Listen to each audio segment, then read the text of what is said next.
오늘 여러분과 함께 나누게 될 말씀의 제목은 공동체 연합의 원리입니다.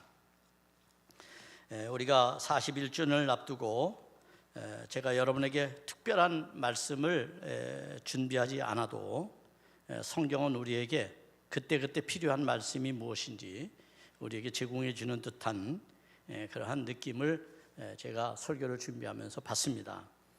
오늘 특별히 이 말씀은 41주년을 앞두고 또 우리 교회가 경험하고 있는 많은 일들 속에서 꼭 필요한 그런 말씀이라는 사실을 우리가 함께 느끼면서 나눴으면 좋겠습니다. 우리는 지난 시간 가이사라 빌립보에서 예루살렘에 올라가시면서 순환당하실 것을 예고하시는 주님의 말씀 속에서 적잖은 갈등, 적잖은 문제가 발생하였음을 우리가 들었습니다. 소위 베드로가 예수님을 가로막으면서 절대 그런 일은 없을 것이다 이렇게 말함으로써 주님은 베드로에게 사탄이라고 끔찍한 말씀을 하시죠. 결국 그 사탄이라는 말의 의미는 베드로가 하나님의 일보다는 사람의 일을 먼저 생각했기 때문인 거죠. 소위 제자들의 인간적인 욕망, 인간적인 욕심이 그 말 한마디에 투영된 겁니다. 그걸 예수님이 본 거죠. 아니나 다를까 오늘 본문을 보면 본문에 앞서서 1절부터 14절까지의 18장 1절에서 14절까지의 말씀을 보면 제자들은 드디어 본색을 드러내기 시작합니다. 제자들이 예수님을 따라가면서 누가 더 크냐라고 하는 논쟁을 벌이게 됩니다. 예수님은 예루살렘으로 분명히 제자들에게 두 번씩이나 오늘 말씀이 있기 전까지 두 번씩이나 순환에 대한 예고를 했습니다. 제자들은 무게감 있게 받아들였어야 됩니다. 하나님의 말씀을. 그런데 듣지 않은 것이죠. 아니 어쩌면 자신들 속에 있는 욕망이 너무 커서 예수님의 말씀 따위는 들으려고 하지도 않았는지도 모릅니다.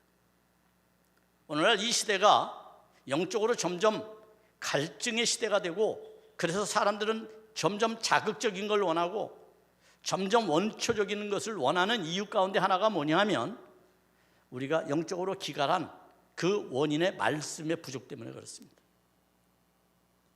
30년, 40년, 60년, 70년 예수를 믿어오다 보니까 말씀은 이제 말씀이고 내 삶은 내 삶이고 내 욕심은 내 욕심이고 안 가면 찝찝하고 그러니까 교회에 오는 습관화된 우리 신앙이 문제가 된 거죠. 그러니 자꾸만 이상한 걸 찾는 겁니다. 그러니까 자꾸만 복음의 성경의 원리에 맞지 않는 이야기들을 수없이 많은 사람들이 하고 다니는 거예요. 거기에 마음을 빼앗기고 모든 것을 빼앗기게 되죠. 말씀을 들으려고 하지 않기 때문이에요. 말씀에 대한 참된 이해를 구하지 않기 때문이에요. 그런 의미에 있어서 제자들의 모습은 우리의 모습이에요. 제자들의 갈등은 우리의 갈등이고요. 제자들의 탐욕은 우리의 탐욕입니다. 이걸 주님이 가르쳐주면서 누구도 해결 못하는 이 문제를 교회는 해결할 수 있다고 우리에게 비전을 제시해 준 것입니다. 그것이 본문의 말씀이라고 할 수가 있습니다. 탈무드에 이런 이야기가 나옵니다. 어떤 사람이 하나님께 이렇게 기도했습니다. 하나님, 세상을 창조하시면서 하나님은 정말로 감탄사를 연발하셨어요. 빛이 쓰라. 빛이 생기니까 너무 보기에 좋았다. 하늘에 뭐 궁창도 만들고 땅에 뭐 물도 만들면서 모든 것을 다 보시기에 좋았다고 하셨는데 그런데 어쩌면 사람을 만드시면서 보시기에 좋았다고 하지 않았습니까? 왜 사람을 만들어 놓고는 보시기에 좋았다라는 감탄사를 주님이 하지 않았습니까? 이렇게 물었어요. 그러더니 주님이 이렇게 대답하는 겁니다. 사람은 미완성이기 때문에, 사람은 계속적으로 만들어가는 존재이기 때문에, 완성품이 아니기 때문에 좋았다라고 얘기를 하지 않았다고. 여러분, 모든 문제의 근원이 어디 있을까요? 나는 완전하다라고 하는 착각에서 이루어지는 겁니다. 우리가 남을 왜 욕하고 남을 정죄합니까? 나는 완전하다고 하는 거죠.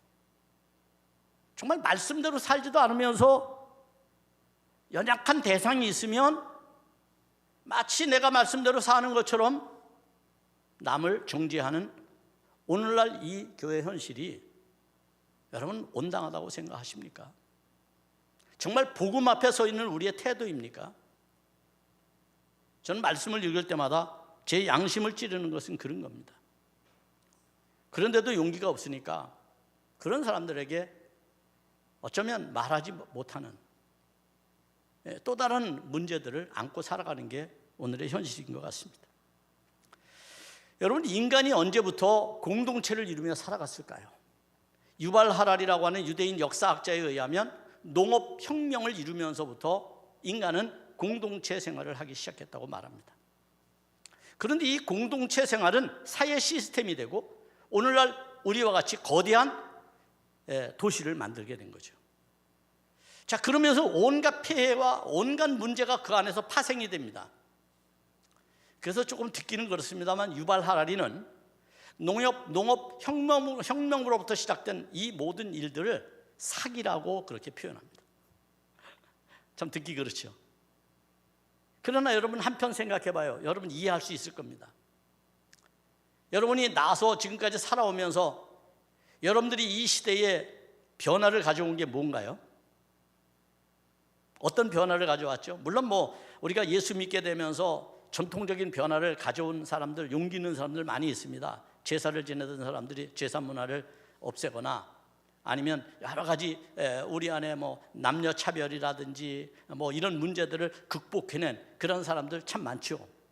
참 잘하신 거예요, 여러분. 그런데 대부분의 우리의 삶의 형태를 보면 그냥 나서부터 우리가 기차에 올라타서 기차가 움직이는 대로 그냥 따라가는 그런 삶의 종속적 원리들을 가지고 살아갑니다. 여기에다가 우리가 스스로 위안을 준 전통이라고, 그리고 이것이 풍습이라고, 이것이 그 시대의 이데올로기라고, 그리고 이것이 그 시대의 가르침이라고 우리가 생각하며 그냥 살죠. 그래서 아마 유발 하랄이는 그 모든 삶에 그래서 만들어 놓은 이 현실, 여러분 오늘도 얼마나 덥습니까? 기후변화가 얼마나 심각하게 다가옵니까? 한쪽에서는 지진이 나고 전쟁이 나고 수많은 문제들을 파생시킨 이 현실들을 어떻게 우리가 이해를 할 수 있겠습니까? 이런 상황들이 사실 공동체 속에서, 사회 시스템 속에서 어쩔 수 없이 흘러가는 일들이 너무 많다는 겁니다. 그런데 여러분, 이 공동체를 이루면서 어쩌면 그 속에 가장 큰 문제거리가 하나가 뭐냐면 그건 갈등이라는 거예요. 갈등. 여러분, 두세 사람만 모여도 다 갈등합니다. 많이 모였다고 갈등 안 하는 게 아닙니다. 오늘 우리 사회를 보고 국가를 보십시오. 갈등이 얼마나 심합니까? 점점 치유되는 게 아니라 점점 확산이 되죠. 그죠? 원인은 얘기를 안 하겠습니다만 그런 일들이 우리 안에서 수도 없이 일어나는 거예요. 어떤 목적에 의해서, 어떤 수단에 의해서 다 일어나는 문제들이죠. 파생되는 문제들이죠. 이 내면에는 뭐가 사로잡혀 있습니까? 우리의 공공성이라고 하는 것이 파괴되어서 그렇습니다. 예를 들면 남녀가 있습니다. 사랑합니다. 결혼을 했어요. 그러면 어떨까요? 이제 내 삶이라고 하는 건 내 주관적인 삶, 내 객관적인 삶을 살 수 있을까요? 그렇지 않죠. 그렇게 살 수도 있지만 공적인 존재로서, 아내와 남편으로서, 또 아이가 생기면 부모로서의 공적 일을 하기 위해서 나는 절제해야 되고 참아야 되고 같이 맞춰야 되고 그렇게 되는 거죠. 근데 이걸 모르고 나는 나야, 자기 멋대로 살아요. 자기 혼자 살아요. 그러면 여러분 그 관계는 깨어지게 되는 거죠. 어떤 지도자가 돼요. 지도자가 되면 내가 갖고 있는 어떤 여러 가지의 가치관이 있을 수 있잖아요. 또 내가 생각하는 게 있을 수 있잖아요. 그렇지만 내가 공적인 존재가 된다는 것은 그 사회와 그 공동체에게 영향력을 미치게 되니까 그것을 배제하고 모든 사람을 위해서 해야 되는 거죠. 제가 목회를 하면서 늘 느끼는 것은 그런 거예요. 교회 공적인 업무를 하기 위해서 목사가 초빙되었고 목사가 담임으로 위임되었다면 공적인 위치에서 일을 해야 되는 거예요. 근데 성도들은 안 그렇죠. 자기의 개인적인 욕망의 수단으로 협조해 주길 원하고 들어주길 원하고 그 방법대로 가주기를 원하는 거죠. 이때 어떻게 하는 게 옳은 걸까요? 사적인 것에 기울이는 게 옳은 걸까요? 공동체를 위해서? 아니면 공적인 것에 힘들고 어렵더라도 그걸 지켜내는 게 필요할까요? 오늘 우리가 이런 문제들 앞에서 오늘 해답을 얻는 것이 본문이라고 할 수가 있습니다. 교회라고 하는 것은 하나님 나라 운동의 유기체적 공동체예요. 그러면 교회의 가장 중요한 것은 하나님의 나라를 구현해내는 것이죠.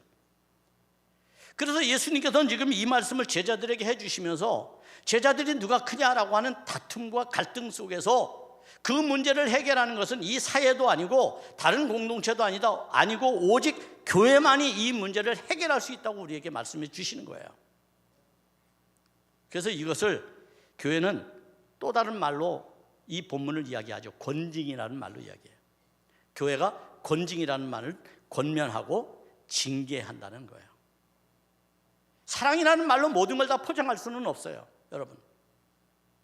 우리가 교회 공동체를 지켜내는 데에는 아픔도 있을 수 있어요. 그러나 공동체를 지키는 것이 중요해요. 개인적인 만족을 자꾸 수단화시키는 사람은 자기 만족이 되니까 즐거울 수 있어요. 그러나 그게 불필요한 사람들은 소리 소문 없이 빠져나가는 거죠. 그러면 결국 어떻게 되는 겁니까? 교회 공동체를 지키는 게 아닌 일이 되어버리는 거예요. 그러니까 교회 공동체를 지키기 위해서는 누가 크냐라는 게 아니라 함께 겸손하게 그 공동체를 섬겨갈 수 있는 자세들이 필요하다는 겁니다. 그러면 어떤 방법으로 이 갈등을 해소하는 게 좋을까? 그것에 대해서 본문이 이야기해 주고 있는 것이죠. 바울은 이것을 연합시키기 위한 가장 중요한 모델로서 교회의 머리를 그리스도라고 표현했던 겁니다. 교회의 머리가 왜 그리스도냐? 우리의 신체는 그 머리를 통해서 모든 그런 지체들이 움직이게 돼 있잖아요. 그러니까 교회의 머리다 이렇게 말하는 것이죠. 오늘날 시대가 더 이것을 해결하기 어려운 이유는 오늘 시대를 일컬어서 포스트 모더니즘의 시대라고 말하기 때문이에요. 여러분, 우리가 근대주의를 탈근대주의로 바꾼다는 거, 근대주의의 문제가 뭐였습니까? 사람들이 이성이 발달하고 과학과 그리고 여러 가지 교육이 발달하면 잘 살 줄 알았어요. 저도 서로 이해하고 서로 화목하고 그럴 줄 알았어요. 그런데 아니에요. 그러면 그럴수록 사람의 이기심은 더욱더 확장되어져 가는 거예요. 이걸 자꾸 통제하기 위해서 인위적인 수단을 발휘하는데 이것을 뭐라고 말합니까? 전체주의라고 말하는 겁니다. 인위적으로. 그러다 보니 전쟁이 끊어지질 않아요. 자연이 파괴되든 말든 막 잘 살기 위해서 공업을 여러분 2차 산업을 막 발전시키면서 수많은 공해물질을 유화시켜요. 이걸 보면서 철학자들이나 사회학자들이 이래서는 지구가 안 되겠다. 그래서 근대주의를 벗어나기 위한 그러한 문화적 사조로서 포스트 모더니즘을 이야기하는데 이 포스트 모더니즘의 특징이 뭐냐면 인간이 갖고 있는 자유의지적 개성을 인정해 주자는 거예요. 그걸 강조하는 거예요. 그런데 만약 이것이 잘못된 길로 가게 됐을 때 어떤 일이 생기냐면 이기주의가 돼버려요. 개인적인 이기주의가 되면 탐욕이 더 들끓는 거죠. 그러면 아까 공공성과 소위 말하면 공동체 의식과 개성을 어떻게 잘 융합시킬 수 있을까? 이것은 사회에서 하기가 어렵다는 거예요. 그런데 예수님은 오늘 이 본문 말씀에서 교회는 이것을 할 수 있다는 겁니다. 그러면 어떻게 이 본문을 통해서 우리가 그 교훈을 얻을 수 있을까요?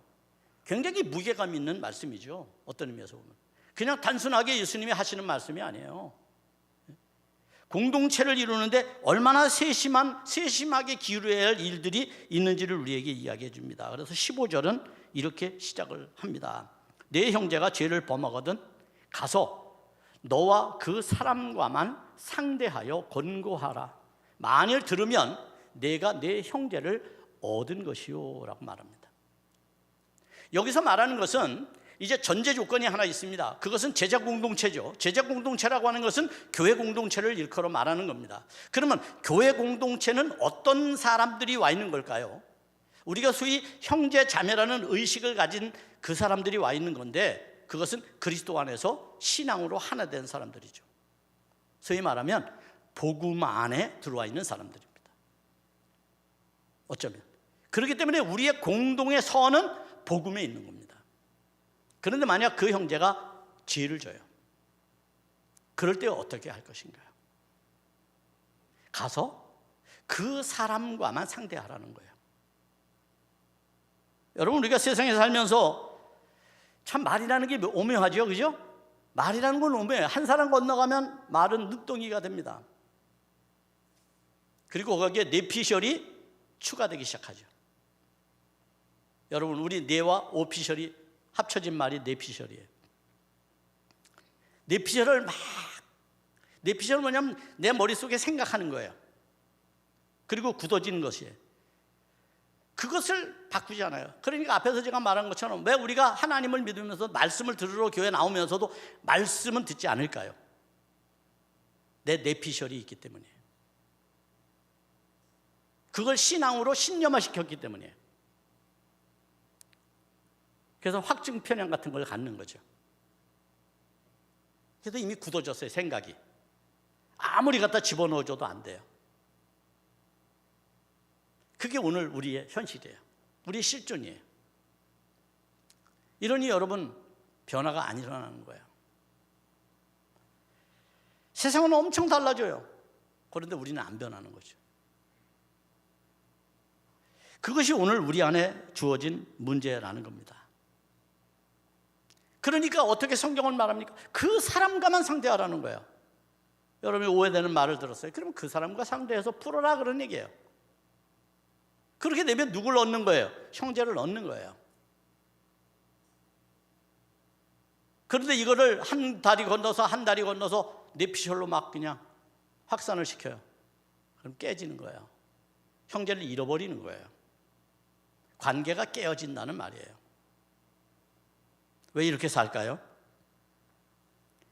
그것은 우리가 죄에 대하여 단호함이 없기 때문에 그렇습니다. 주님께서는 죄에 대해서 매우 단호했습니다. 그래서 이것을 성경이 권징이라고 말하는 겁니다.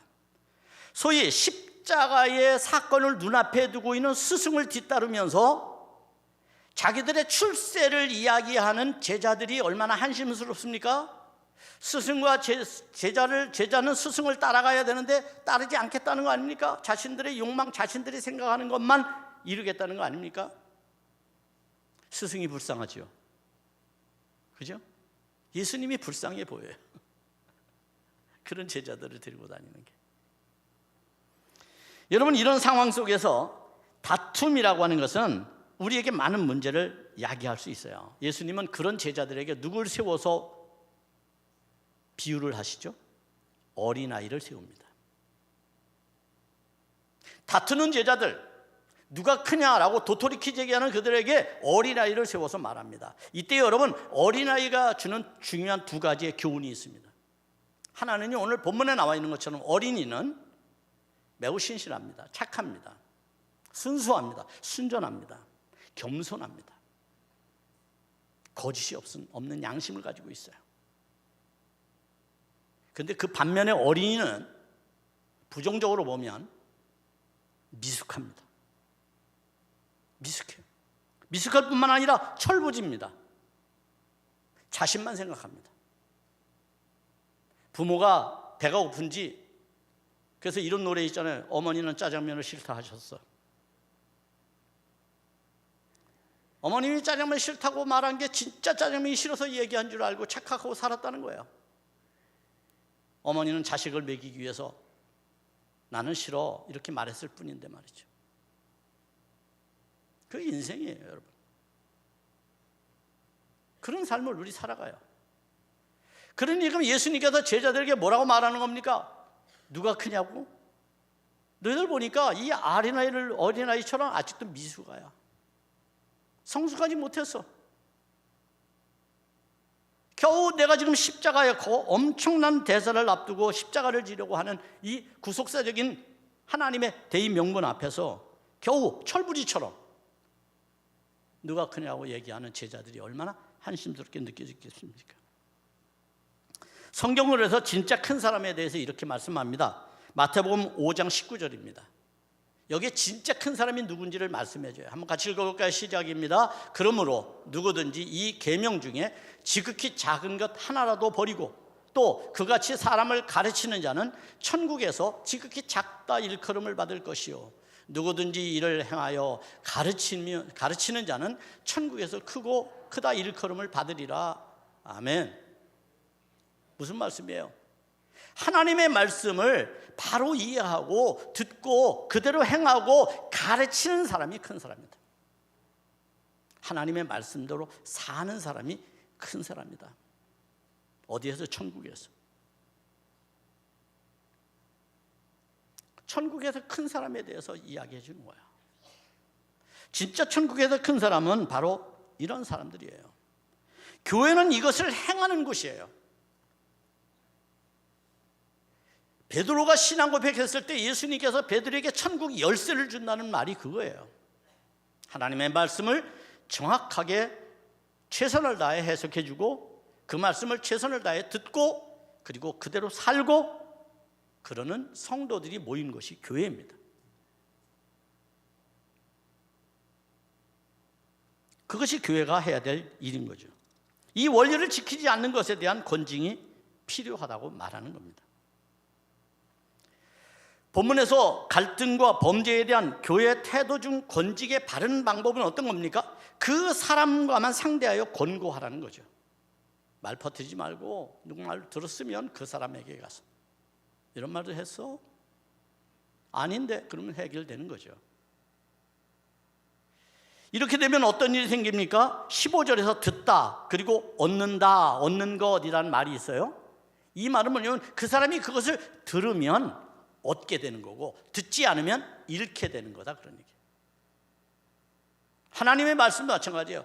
예수 그리스도에 대한 복음을 전할 때 여러분이 복음을 전할 때 들으면 그 사람이 영혼을 얻는 거고 듣지 않으면 그 사람의 영혼을 잃어버리는 거예요. 그러니까 듣는 게 제일 중요하죠. 듣는 것이. 듣는다는 건 어떤 걸까요? 상대방이 자기의 죄와 잘못을 말할 때 인정하고 회개하고 용서하고 받아들이는 것을 의미합니다. 오늘날 개인주의가 얼마나 팽배하고 잘못된 포스트 모던 세계로 갔는지 전혀 터치할 수 없죠. 그죠? 여러분, 우리가 한번 생각을 해볼 필요가 있어요. 자신이 생각하고 있는 근거도 없는 추측을 난무하는 것이 정말 문제 해결 방법일까? 그건 아니에요. 교회 안에서 그런 일을 해서는 안 돼요. 오늘 전화기가 발달되니까 너무 그게 쉬워요. 너무 쉬워요. 여러분, 재밌는 얘기 그냥 코멘트만 해드릴게요. 제가 이 설교를 준비하면서 자료를 막 찾다가 요즘 이슈가 되는 하나의 TV 프로그램을 발견했어요. 그게 뭐냐면 나는 솔로다라는 TV 프로그램이에요. 16화를 보셔야 돼요. 16화. 16화를 한번 보세요. 우리 교회 현실, 우리 사회의 현실을 그대로 담고 있어요. 12명의 남녀가 모였어요. 6명씩. 짝을 짓는 거예요. 근데 온갖 내피셜이 난무합니다. 갈등이 구조되고요. 싸움이 일어나기 직전입니다. 한 여자분이 게스트가 그런 얘기를 합니다. 이것은 말을 잘못했기 때문이라고. 와전시켰기 때문이라고. 당사자에게 듣는 말이 아니라 아까 내피셜이라고 말했죠. 자기가 생각하는 대로 얘기하는 거예요. 보고 느낀 대로 얘기하는 거예요. 상대는 그런 얘기가 아닌데 그런 얘기를 만들어내는 것이죠. 저는 그것을 보면서 오늘 우리 인간 사회가 어떤 공동체든지 문제가 여기로부터 생기는 거구나. 정확하게 그 여성분이 진단해 준 거예요. 그건 남녀가 다 동일해요. 여성만 그런 게 아니에요. 한번 여러분 궁금하시면 한번 보시길 바라요. 여러분도 아마 보면서 짜증나고 화가 날 겁니다. 저는 비난하고자 하는 얘기가 아니라 오해가 오해를 낳는다는 거예요. 그러므로서 갈등이 벌어지게 되는 거예요. 다툼이 벌어지는 거예요. 관계를 깨어지게 만드는 거예요. 거기를 보세요. 관계를 깨어지게 만들어요. 제가 예명도 다 얘기할 수 있어요. 여기 보면 그 프로그램에는 뭐 옥순, 광수, 뭐 영숙, 영자, 영철 뭐 이런 얘기들이 다 나와. 이게 정말 심각합니다, 여러분. 여러분, 그러면 교회는 어떻게 해야 될까요? 오늘 본문에서 세 가지를 우리에게 교훈해 줍니다. 첫째로는 당사자의 개인적 충고도 듣지 않으면 두세 증인을 통해서 권면하고, 그래도 듣지 않을 때에는 교회의 공식적인 권징을 하라는 겁니다. 교회의 공동체를 지키기 위한 수단인 거예요. 개인이 싫어서가 아니에요. 공동체를 지키기 위해서 권징을 하라는 겁니다. 권면해서 안 들으면 징계하라는 거죠. 사랑으로 모든 걸 포장할 수는 없습니다, 여러분.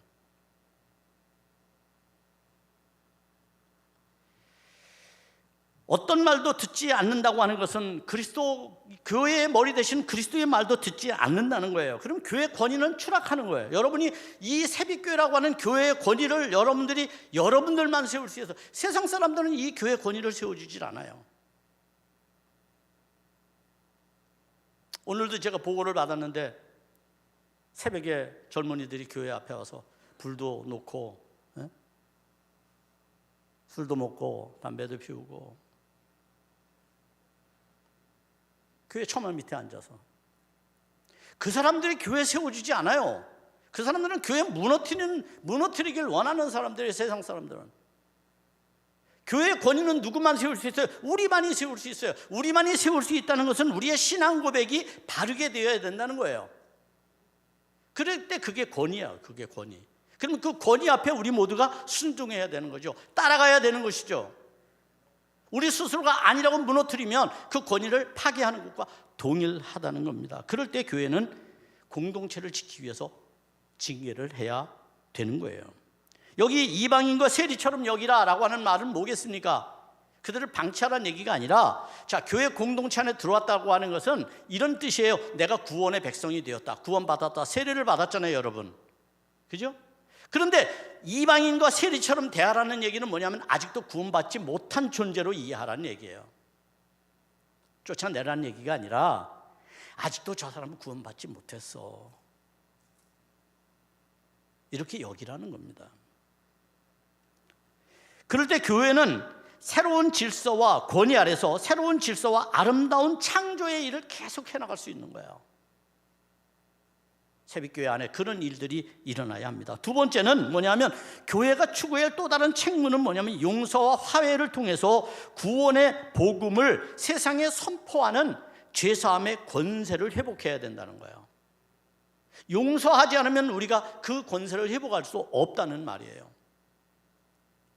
성경은 이것에 대해서 너무나 많은 말을 합니다. 18절에서 이렇게 말씀합니다. 진실로 너희에게 이르노니 무엇이든지 너희가 땅에서 매면 하늘에서도 매일 것이요 무엇이든지 땅에서 풀면 하늘에서도 풀리리라. 이 말씀 누구한테 한 겁니까?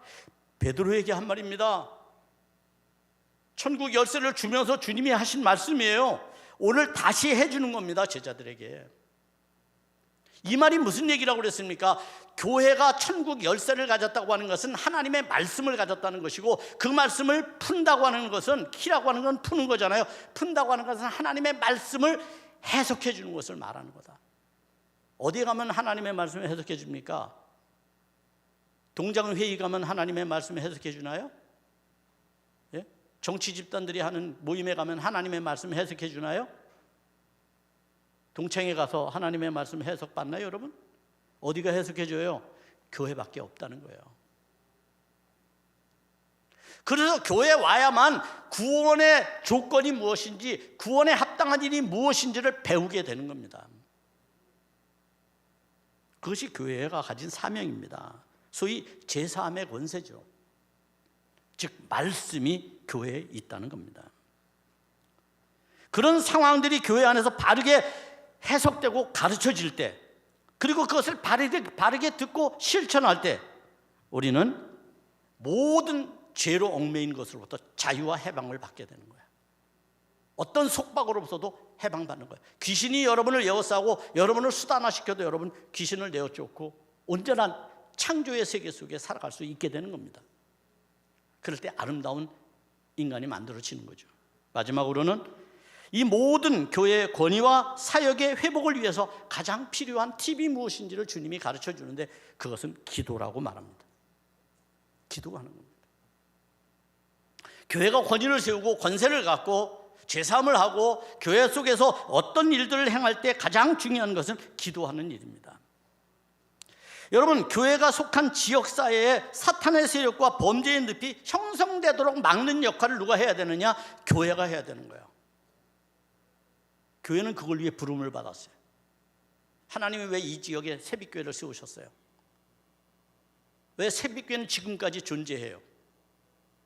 하나님은 여러분에게 영적 파수꾼이 되라고 불러내신 거예요. 그럼 이 지역의 영적 권세를 딱 잡고 있어야 돼요, 우리가.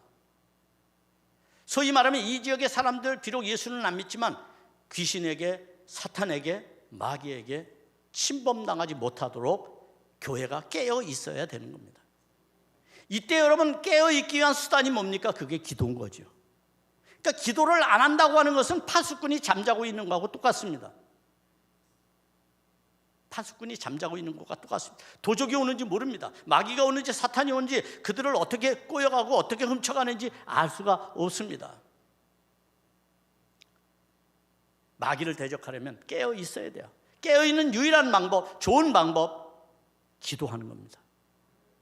물론 말씀도 우리가 잘 듣고 실천해야 합니다만. 그래서 오늘 성령은 우리에게 기도하라고 말씀하시는 거예요.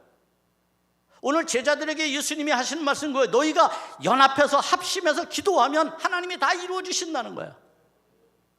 너희들 갈등조차도, 너희들 생각의 차이조차도, 문제조차도, 두려움조차도 기도하면 해결해 주신다는 겁니다. 그래서 주님은 우리에게 기도하라고 내일부터의 시간을 주신 거예요. 내가 적어도 새벽교회의 일원이라면, 내가 새벽교회 안에서, 공동체 안에서 내가 구원의 백성으로 내 자신이 적어도 인정하고 생각한다면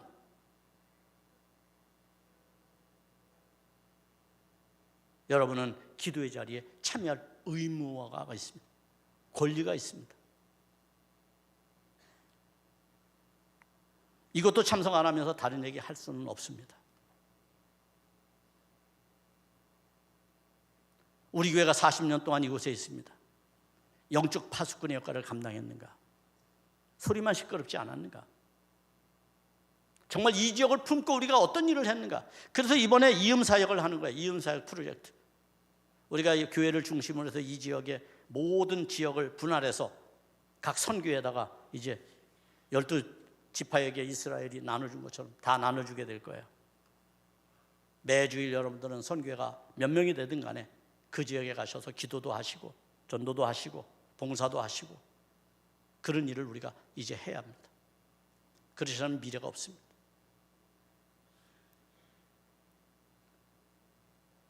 우리가 이 지역에 하나님이 우리 교회를 갖다가 심으신 이유가 그것입니다. 그들의 영혼을 지키라는 겁니다. 그들의 영혼을 마귀에게 빼앗기지 말라는 겁니다. 우리가 지켜내야 합니다. 파수꾼입니다. 이 일을 위해서 우리는 부름을 받았습니다. 저는 일부 예배 들어가기 전에 문자 하나를 받았습니다.